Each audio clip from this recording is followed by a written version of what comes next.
안녕하세요 여러분. 저는 무안군 농업기술센터 친환경 농업과에서 마늘 업무를 담당하고 있는 정원준입니다. 이번 강의에서는 고품질 마늘 생산을 위한 마늘 주요 품종과 생리적 특성에 대해서 알아보도록 하겠습니다. 먼저 마늘 생산 동향입니다. 표를 참고해서 보시기 바랍니다. 재배 면적은 2019년 27,689헥타에서 2020년 25,376헥타로 가격 약세로 인하여 전년 대비 8.4% 감소하였습니다. 생산량은 한지역 마늘이 전체의 20%, 난지역 마늘이 전체의 80%를 차지하며 난지역 마늘 중 남도 마늘이 약 30%, 대서 마늘이 50%를 차지합니다. 스페인산인 대서 마늘이 늘어나는 추세이기도 합니다. 대서 마늘이 늘어나는 이유에는 구가 크고 수량이 많다는 점이 있으며 깐 마늘일 경우 무게가 더 많이 나가게 됩니다. 또 색깔이 좋고 변색이 안 된다는 장점이 있습니다. 그리고 가격이 싸고 맵지 않다는 장점도 있습니다. 마늘 주요 품종입니다. 먼저 표를 참조해 주시기 바랍니다.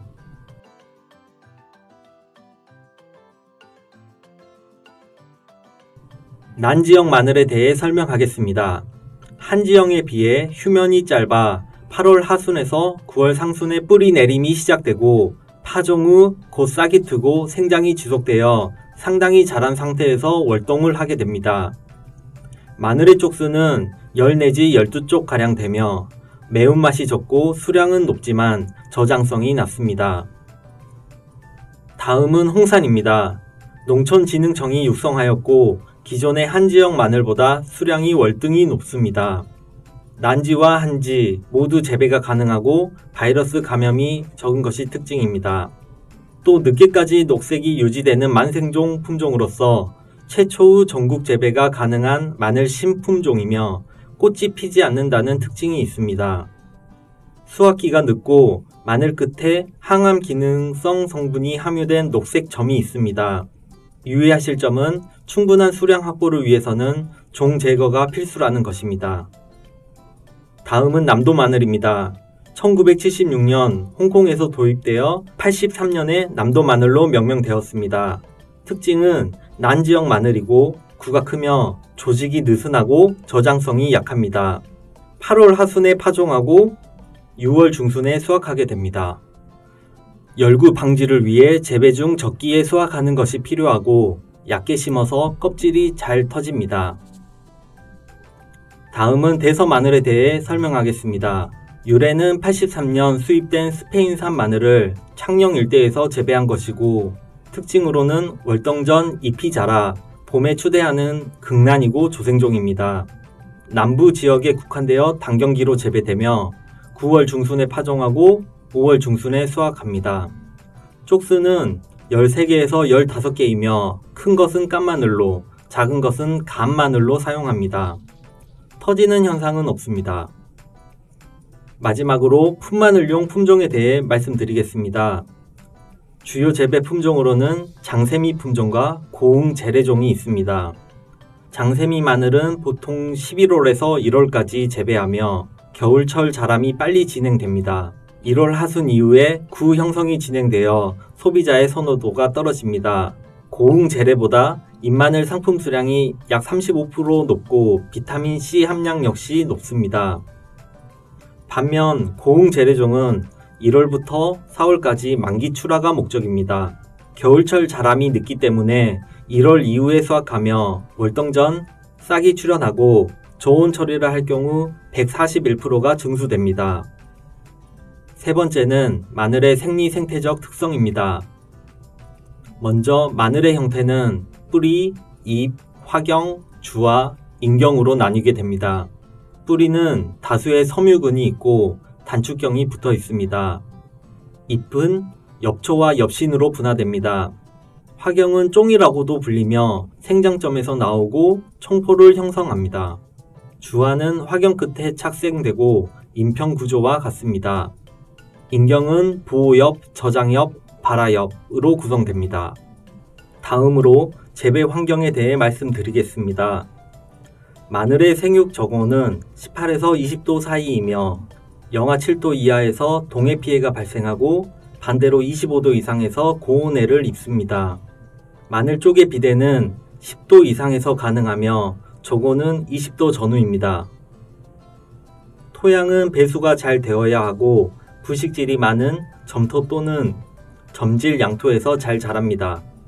산도는 pH 5.5에서 6.5 정도가 좋고 산정이 강하면 자람이 좋지 않고 뿌리가 둥글게 굵어지게 됩니다. 점토에서 재배하면 마늘통이 단단하고 통 터짐이 적어 품질이 좋게 됩니다.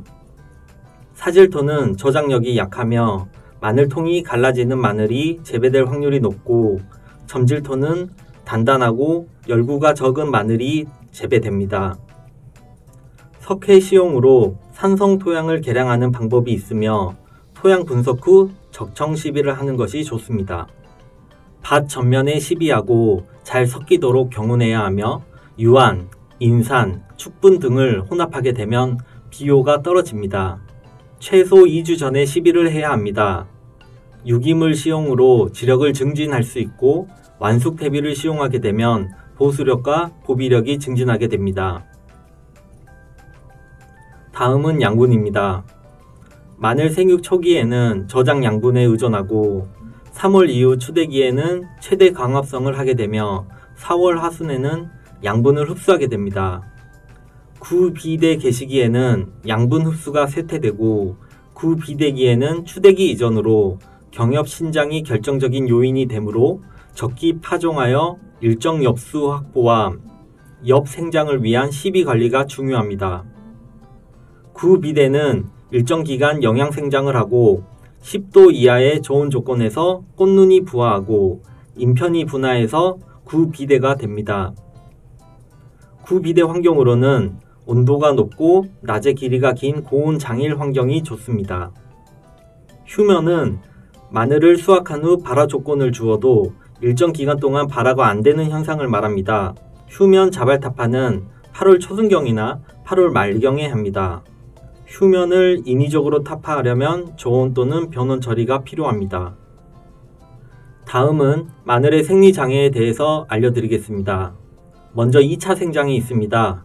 증상으로는 잎 겨드랑이에 생긴 곁눈이 인편으로 비대 발육하지 못하고 잎으로 발육해 계속 자라게 됩니다. 발생 조건은 인편 분화기 전후 자중 강우 등의 잎 분화에 적합한 생장 환경 조건이 형성될 경우이거나 구비대기에 좋은 단일에 접하였을 때 발생합니다. 원인은 질소질 비료의 가다 사용, 늦은 웃거름 시용, 사질토양 재배 등이 있습니다. 씨마늘을 지나치게 저온 처리한다거나 파종 조기보다 일찍 파종하거나 지나친 관수를 하여도 발생합니다. 건조 후 강우 등 이상 난동이 발생하거나 큰 씨바늘 파종, 멀칭 등 영상 생장을 촉진하는 조건에서도 발생합니다. 대책으로는 7g 이상의 큰 인편을 제외하고 적정 파종기를 준수하며 산성 토양을 산도 교정합니다. 질소질 균형 시비 및 관수 관리로 과도한 색육을 억제하고 인편 분화기 이후 웃거름을 주지 말기 바랍니다. 다음으로 인편 미분화입니다. 증상으로는 줄기 위쪽에 5에서 6잎이 아주 밀생하게 되며 인편이 분화되지 않고 마늘 쪽이 없어지게 됩니다. 원인은 겨울 이상 고온, 종구 자체의 생리적 요인, 시비 등의 복합적 원인이 있습니다. 온도, 식물체 크기, 영양 조건 등에 따라서 발생합니다. 또 생태형이 다른 지역의 씨마늘을 사용 시 발생하거나 질소 과다로 인하여 많이 발생합니다. 비닐 피복에 의한 조기 재배 시 저온, 일장 조건 등에 의해 발생하기도 합니다. 대책으로는 너무 큰 종구를 쓰거나 조기 파종하면 안되며 질소질 비료 과다 시비, 너무 늦게 주입하면 안됩니다. 씨마늘을 비슷한 생태형 지역에서 구입하고 사용합니다. 마지막으로 잎 끝마름 현상입니다. 증상은 생육기에 잎 끝이 황변되며 마르게 됩니다. 원인으로는 월동기에 동계 저온, 뿌리 불량, 가뭄 등이 발생하거나 생육 체성기에 양분 불균형이 발생하면 일어납니다. 수학기에 고온일 경우에도 발생합니다. 대책으로는 유기물 적정량 시용과 미량요소 연면 시비, 관수 등이 있습니다. 마지막으로 씨마늘 준비에 대해 설명하겠습니다. 씨마늘 고르기를 먼저 말하겠습니다. 인편의 적정 크기로는 한지형은 4에서 5g, 난지형은 5에서 7g으로 큰 것을 고릅니다. 바이러스가 감염되지 않아야 하며 재배지보다 기온이 낮은 곳의 씨마늘을 고르는 것이 유리합니다.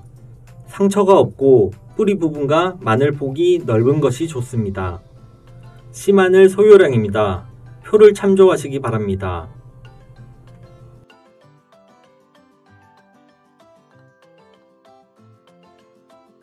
다음으로는 씨마늘 소독이 있습니다. 목적은 병해충과 바이러스 매개충 방제를 위해 뿌리게 됩니다. 병으로는 건부병, 푸른 곰팡이병, 회색 곰팡이병, 갈색 곰팡이병 등이 있고, 충으로는 마늘 혹응해, 뿌리응해 등이 있습니다. 소독 방법을 보겠습니다. 종구전엽 병해충은 살균제와 살충제 혼용액에 30분간 침지합니다. 흑색 썩은 균해병을 방지하기 위해서는 살균제를 침지 처리해야 합니다. 주의사항으로는 소독한 종구는 가급적이면 당일에 파종하는 것이 좋고, 당일 파종이 불가능하다면 충분히 건조 후 보관해야 합니다. 병 반점의 종구 인편은 반드시 종구 소독 후 파종해야 하며, 종구를 저온 처리하면 절대로 안됩니다. 저온 처리한 종구를 심게 되면 2차 생장이 많이 생기게 되는 문제가 발생합니다. 감사합니다.